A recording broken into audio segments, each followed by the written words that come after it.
Big news out of the US, which is, as you know, Joe Biden is going to go all in when it comes to climate change and all in when it comes to climate change action.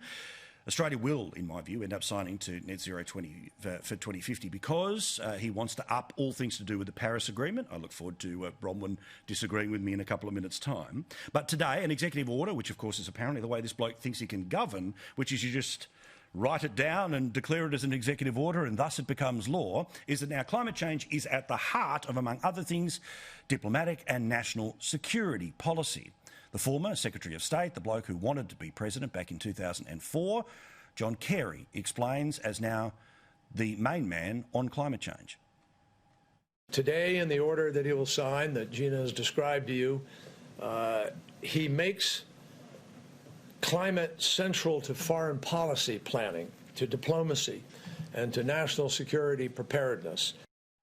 Geez, what a vibrant team they have there in the United States. The bloke who barely knows what Ruby's in and Frankenstein, who's going to be telling us all about climate change. But in a grab that I'm sure, as soon as he stepped away from the lectern, he regretted making, because it's one that will echo for a very long time. Here's the absolute truth. While I believe that climate change exists, while I believe, for obvious reasons, you can't have 7 billion people on the planet without doing something to the planet, you also need to be realistic about what can be done if you want to still live in the 21st century.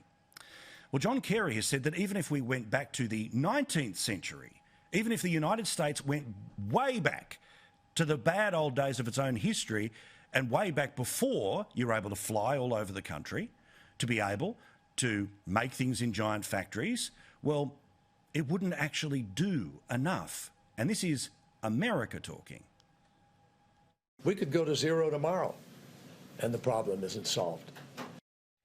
We could go to zero tomorrow and it wouldn't fix anything. Why? Because, of course, China, under the Paris deal, can keep spewing crap into the air until 2030. They promised to go zero by not 2050, but by 2060.